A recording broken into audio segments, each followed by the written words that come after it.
तो आज मैं आपको एक बड़ी ही प्रचलित एवं धार्मिक कहानी सुनाऊंगा जो कि बहुत ही ज्यादा रोचक भरी है। तो क्या आप जानते हैं श्री कृष्ण के महाभारत में एक नहीं दो अवतार लिए थे। तो आइए जानते हैं क्या है इसकी पूर्ण सत्य कहानी। तो कृपा करके चैनल को सब्सक्राइब करें ताकि और आध्यात्मिक कहानियां सबसे पहले आप तक पहुंचे। धन्यवाद। तो सुनिए।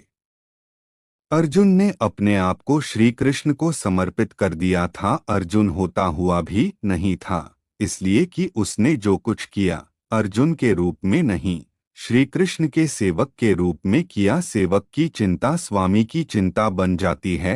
अर्जुन का युद्ध अपने ही पुत्र बब्रुवाहन के साथ हो गया, जिसने अर्जुन का सिर धड़ से अलग कर दिया और कृष्ण दौड़े चले आए।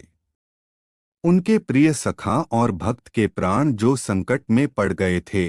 अश्वमेध यज्ञ का घोड़ा बब्रुवाहन ने पकड़ लिया और घोड़े की देखभाल की जिम्मेदारी अर्जुन पर थी। बब्रुवाहन ने अपनी मां चित्रांगदा को वचन दिया था कि मैं अर्जुन को युद्ध में परास्त करूंगा, क्योंकि अर्जुन चित्रांगदा से विवाह करने के बाद लौटकर नहीं आया था।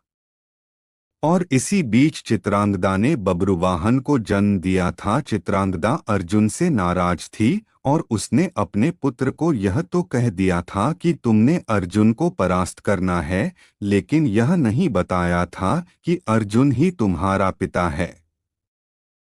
और बब्रुवाहन मन में अर्जुन को परास्त करने का संकल्प लिए ही बड़ा हुआ। शस्त्र विद्या सीखी, कामाख्या देवी से दिव्य बाण भी प्राप्त किया अर्जुन के वध के लिए। और अब बब्रुवाहन ने अश्वमेध के अश्व को पकड़ लिया तो अर्जुन से युद्ध अश्वयंभावी हो गया। भीम को बब्रुवाहन ने मूर्छित कर दिया और फिर अर्जुन और बब्रुवाहन का भीषण संग्राम हुआ। अर्जुन को परास्त कर पाना जब असंभव लगा तो बब्रुवाहन ने कामाख्या देवी से प्राप्त हुए दिव्य बाण का उपयोग कर अर्जुन का सिर धड़ से अलग कर दिया। श्री कृष्ण को पता था कि क्या होने वाला है, और जो कृष्ण को पता था वही हो गया। वे द्वारिका से भागे भागे चले आए। दांव को कह दिया, देर हो गई तो बहुत देर हो जाएगी, जा रहा हूँ। कुंती विलाप करने लगी, भाई विलाप करने लगे। अर्जुन पांडवों का बल था, आधार था, लेकिन जब अर्जुन ही न रहा तो जीने का क्या लाभ। माँ ने कहा, बेटा तुमने बीच मझदार में यह धोखा क्यों दिया।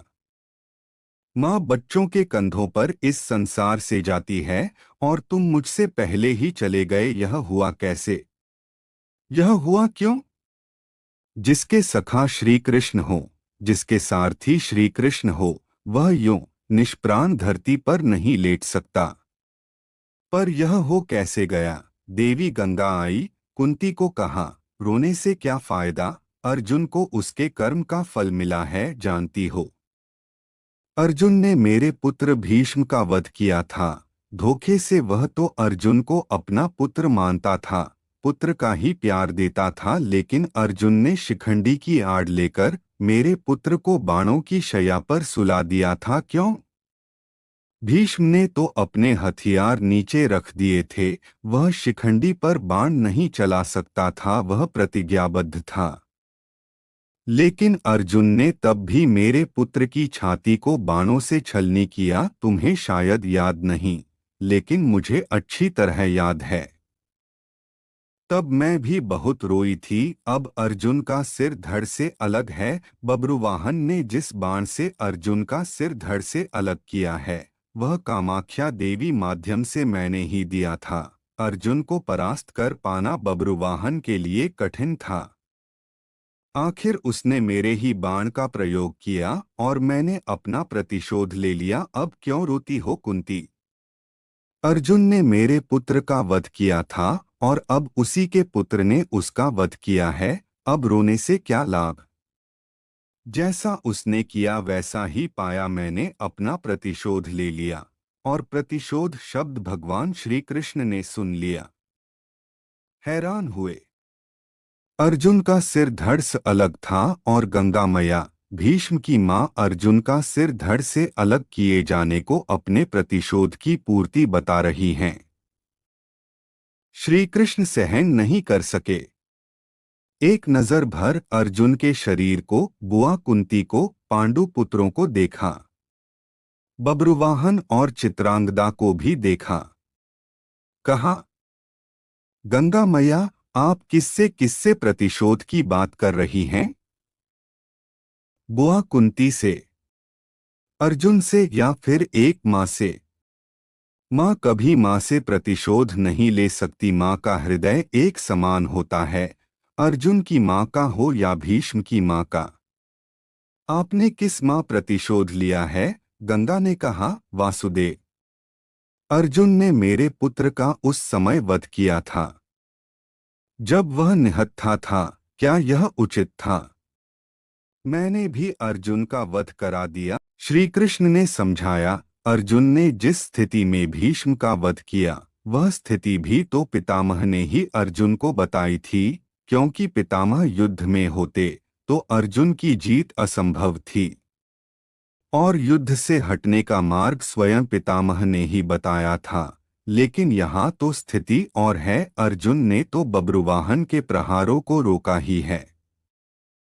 स्वयं प्रहार तो नहीं किया, उसे काटा तो नहीं, और यदि अर्जुन यह चाहता तो क्या ऐसा हो नहीं सकता था?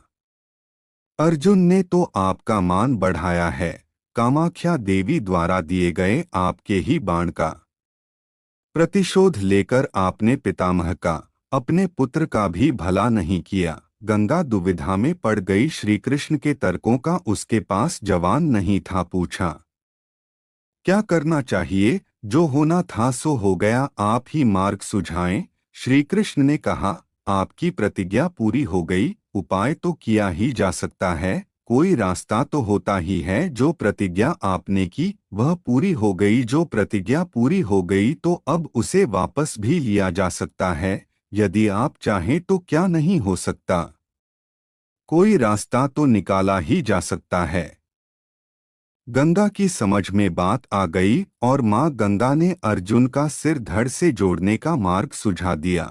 यह कृष्ण के तर्कों का कमाल था, जिस पर श्री कृष्ण की कृपा हो, जिसने अपने आप को श्री कृष्ण को सौंप रखा हो, अपनी चिंताएं सौंप दी हों, अपना जीवन सौंप दिया हो, अपना सर्वस्व सौंप दिया हो। उसकी रक्षा के लिए श्री कृष्ण बिना बुलाए चले आते हैं। द्वारिका से चलने पर दाऊ ने कहा था, कान्हा, अब अर्जुन और उसके पुत्र के बीच युद्ध है, कौरवों के साथ नहीं, फिर क्यों जा रहे हो? तो कृष्ण ने कहा था, दाऊ, अर्जुन को पता नहीं कि वह जिससे युद्ध कर रहा है वह उसका पुत्र है, इसलिए अनर्थ हो जाएगा और मैं अर्जुन को अकेला नहीं छोड़ सकता। भगवान और भक्त का नाता ही ऐसा है, दोनों में दूरी नहीं होती, और जब भक्त के प्राण संकट में हो तो भगवान चुप नहीं बैठ सकते। अर्जुन का सारा भाव हो और कृष्ण दूर रहें, यह हो ही नहीं सकता। याद रखें, जिसे श्री कृष्ण मारना चाहें कोई बचा नहीं सकता, और जिसे वह बचाना चाहें उसे कोई मार नहीं सकता। अर्जुन और श्री कृष्ण हैं ही एक, नर और नारायण। ऐसे ही पौराणिक एवं धार्मिक कहानियाँ देखने के लिए हमारे चैनल को सब्सक्राइब करें तथा बेल आइकन दबाएं ताकि और भी आध्यात्मिक कहानियाँ सबसे पहले आप तक पहुँचे। धन्यवाद।